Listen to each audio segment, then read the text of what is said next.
টাইলক্স, যার antibacterial agent টয়লেটের কোনায় কোনায় পৌঁছে 99% জীবাণু ধ্বংস করে। টাইলক্স টয়লেট ক্লিনার, ক্লিন মানে টাইলক্স।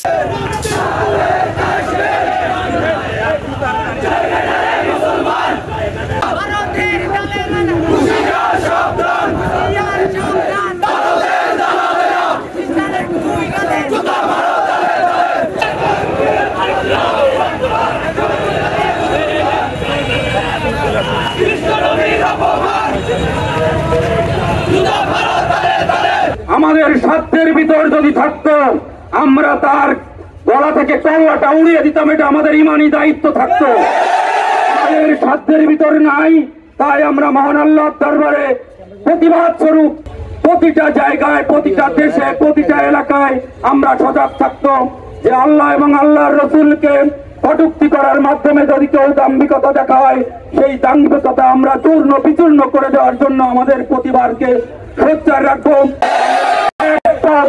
হবে না। এবং যারা এই ধরনের কার্যকলাপের সাথে জড়িত তাদেরকে হুঁশিয়ার করে বলতে চাই যে এটা ছোট্ট প্রতিবাদ নয়। ভারত সরকার তার গদি নিয়ে এখন বেসামাল হয়ে গেছে। ভারতের যে প্রতিবাদ, আমরা এত বড় প্রতিবাদ আমরা করতে পারিনি। ভারতীয় মুসলমানদের ধন্যবাদ জানাই যে তাদের প্রতিবাদ সারা বিশ্বকে তাক লাগিয়ে দিয়েছে। রাসূলুল্লাহ সাল্লাল্লাহু আলাইহি ওয়াসাল্লাম আমাদের জীবনের থেকে প্রিয়। আমাদের ইমানি চেতনায় আমরা মুহাম্মাদি চেতনায় জীবন ধারণ করি।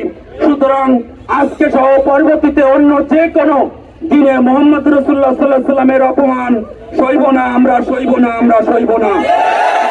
অতীতেও সজাগ ছিলাম, বর্তমানেও আছি, ভবিষ্যতেও সজাগ থাকবো। জিন্দাবাদ জিন্দাবাদ জিন্দাবাদ